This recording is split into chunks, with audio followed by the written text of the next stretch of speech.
مفتی صاحب آپ کہتے ہیں کہ یزید کے متعلق اہل سنت کی رائے اعتدال والی ہے، جبکہ اہل سنت کے ہی بعض حضرات جیسے فلاں فلاں فلاں کہتے ہیں کہ رائے پر یزید کے متعلق لعنت اللہ یا پھر رحمت اللہ والی ہے۔ یزید کے قصے بھی مجھ سے مت پوچھا کرو، سمجھ رہے ہو؟ میرے بیان میں جو آپ کی عملی زندگی سے جن چیزوں کا تعلق ہے میں صرف انہی کو فوکس کرتا ہوں، مجھے ان موضوعات پہ ذرا بھی دلچسپی نہیں ہے۔ یہ نہیں کہ میرے پاس نالج نہیں ہے، عالم کی جہالت ہے کہ جو اس کے پاس نالج ہے بغیر دیکھے سوسائٹی کے وہ نالج ٹرانسفر کر دے۔ اس سے بڑا فتنہ دنیا میں کبھی بھی نہیں ہوتا۔ آپ کے پاس اگر علم ہے سنبھال کے رکھو اپنے پاس، لوگوں کو وہ بتاؤ جن کا ان کی عملی زندگی سے تعلق۔ نہ یزید سے نفرت ہمارے ایمان کا حصہ، نہ یزید سے محبت ہمارے ایمان کا حصہ۔ ایک شخص تھا جو تاریخ میں آیا اور چلا گیا، جس کو لعنت اللہ لگتا ہے وہ لعنت اللہ بولے، جس کو رحمت اللہ لگتا ہے وہ رحمت اللہ بولے، اپنی ذمہ داری پہ بولے۔ کل اللہ اس سے پوچھے گا تو بتا دے کہ میں نے رحمت اللہ کیوں بولا تھا، اپنی ذمہ داری پہ۔ ہم سے پوچھ کے نہ لعنت اللہ بولے نہ رحمت اللہ۔ ہم صرف یہ جانتے ہیں حضرت معاویہ چونکہ صحابی رسول ہیں، ان سے محبت ہمارے ایمان کا جز اور ان کا دفاع کرنا ہماری مذہبی ذمہ داری۔ باقی تاریخ میں اتنے لوگ آئے اتنے گئے، ہمیں کسی سے کیا لینا دینا۔ اور دوسری بات یہ کہ آپ جب رپورٹ پیش کرتے ہیں نا اس بارے میں، تو لوگ نیوٹرل ہو کے آج کل رپورٹیں سنتے نہیں ہیں، ایک نظریہ بنایا ہوا ہوتا ہے پہلے سے پکا، وہ جانچ رہے ہوتے ہیں کہ اس مذہبی اسکالر کا وہی والا نظریہ ہے یا نہیں ہے۔ یہ ایسے ہے جیسے آپ ڈاکٹر کے پاس گئے، آپ کے گردے میں تکلیف ہے اور آپ چیک کر رہے ہیں کہ وہ والی دوا لکھ کے دیتا ہے جو میری کھوپڑی میں آ رہی ہے کہ نہیں آ رہی ہے۔ اگر وہی لکھ کے دے گا تو ٹھیک ہے، نہیں تو اس کا مطلب یہ 2 نمبر ڈاکٹر ہے۔ اگر ڈاکٹر کو پہلے سے پتا چل جائے تو اس کو دوا دے گا؟ کہے گا بھائی تو مجھے ڈاکٹر سمجھ کے نہیں آیا، تو اپنے آپ کو میرا باپ سمجھ کے آیا ہے تو اس لیے پتلی گلی سے نکل۔ تو یزید اور اس طرح کے ٹاپک میں اتنی لوگوں میں جذباتی پن آ گیا ہے کہ کوئی کسی کے خلاف بات سننے کے لیے تیار نہیں ہے۔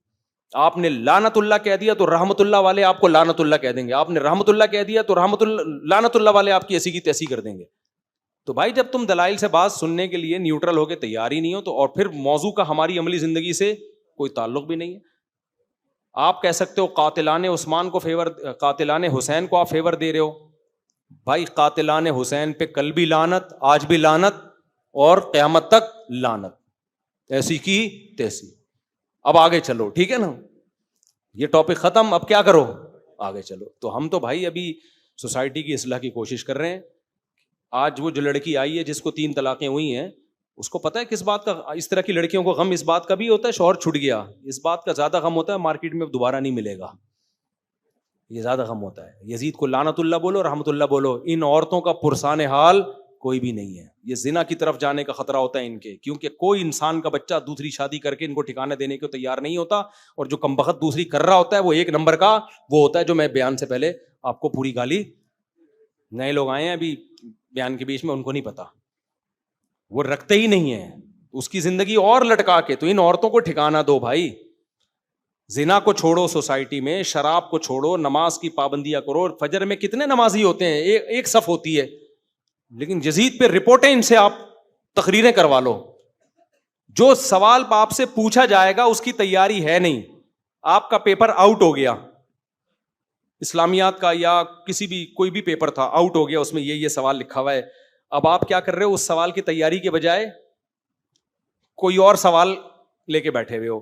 ابا دیکھے گا، ابا بولے گا کم بخت تجھے تو خوش قسمت ہے، تجھے تو پیپر کا پہلے سے پتہ بھی چل گیا کہ پیپر میں یہ سوال آنے والے ہیں امتحان میں، پھر بھی کم بخت اس کی تیاری نہیں کر رہا، تو تیاری کر رہا ہے کہ جو ہے وہ نیوٹن کے سر پہ سیب کیوں گرا تھا، حالانکہ یہ سوال اس میں ہے ہی نہیں۔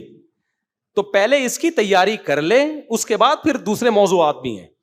تو ہم سے جو سوال ہوگا بھائی نماز کا سوال ہوگا، حقوق العباد کا، بہنوں کی وراثتیں کھا کے بیٹھے ہوئے ہیں لوگ، وہ دے نہیں رہے ہیں، کچھ ظلم کر رہے ہیں، کوئی عورت شوہر پہ ظلم کر رہی ہے، کوئی مرد عورت پہ ظلم کر رہا ہے، کوئی بہنوں کی وراثت کھا کے بیٹھا ہوا ہے۔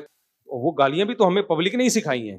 میرے سامنے جو حالات آتے ہیں نا تو میرا تو دل کرتا ہے کوٹوں پکڑ کے میں، تو ڈپریشن میں نہ چلا جائے۔ بعض دفعہ میں رات کو سوتا ہوں میری نیند اڑتی ہے، ایسے ایسے حالات آ رہے ہوتے ہیں نا، تو جب آدمی 20 لوگوں سے ملتا ہے، ان کے حالات دیکھتا ہے، تو پھر اس کی نیند اڑتی ہے، دماغ خراب ہوتا ہے۔ سکون میں وہی ہے جو اپنے گھر میں بیٹھا ہوا ہے، آفس گیا، جاب کر کے آیا، کھانا پیا، آرام سے سو گیا، وہ سکون میں ہوتا ہے۔ جو پبلک میں اٹھتا بیٹھتا ہے نا، جس کو لوگوں کا پتہ ہے، اس کے سکون میں آنا بڑا مشکل کام ہے بھائی. تو اس لیے کیا بات کر رہا تھا میں, جلدی سے بات کو سمیٹ کے ختم کروں. ہاں, تو اپنے آپ کو نا مفید کاموں میں لگاؤ. بہت سی چیزوں میں یہ کہہ دینا کہ مجھے علم نہیں ہے, یہ کوئی عیب کی بات نہیں ہے. ہر آدمی ہر چیز میں فنٹر نہیں ہوتا. آپ بولو بھائی ہمیں نہیں پتا یار, ہمیں نہیں پتا بھائی کیا ہوگا, ہمیں نہیں پتا, تو ان جھگڑوں میں پڑھو ہی نہیں یار. اور اگر پڑھنا ہے تو پھر پراپر ریسرچ کرو. پھر یزید کے بارے میں پوری تحقیقی کتاب, اسکالرز کو سننا کافی نہیں ہے, ہر اسکالر کا ایک نظریہ ہوتا ہے, وہ تھوپرا ہوتا ہے. پھر آپ خود تحقیق کرو, کتابیں پڑھو, البدایہ والنہایہ پڑھو, تاریخ کی بہترین کتاب ہے علامہ ابن کثیر کی, عربی میں ہے اصل میں, اردو میں بھی چھپ چکی ہے, وہ پڑھو. اسی طرح مولانا اسماعیل ریحان کی ایک بہت بہترین کتاب ہے, تاریخ پر انہوں نے لکھی ہے, وہ پڑھو. ابو الحسن علی ندوی کی تاریخ کی کتابیں پڑھو. آپ چلو اسکالر کی نہیں پڑھتے, آپ ڈائریکٹ, یہ اسکالر بھی تو کہیں سے لے رہے ہوتے ہیں نا, وہ اصل جو ماخذ ہے نا پھر وہ پڑھو آپ, اور اس کے لیے ٹھیک ٹھاک ٹائم چاہیے. وہ پڑھ کے پھر ایک تجزیہ کرو تو ایک رائے قائم کرو.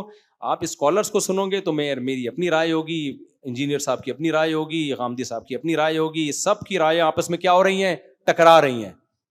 تو جب ٹکرا ہی رہی ہیں اور سب کا دعویٰ یہ ہے تو کسی کو بھی نہیں سنو. پھر کیا ہے, بولو بھائی ہمارا مسئلہ ہے ہی نہیں, چھوڑو. ہمیں اپنے باپ کی فکر کرنی ہے, اپنی ماں کی فکر کرنی ہے, اپنے آپ کو جہنم کی آگ سے ہم نے بچانا ہے.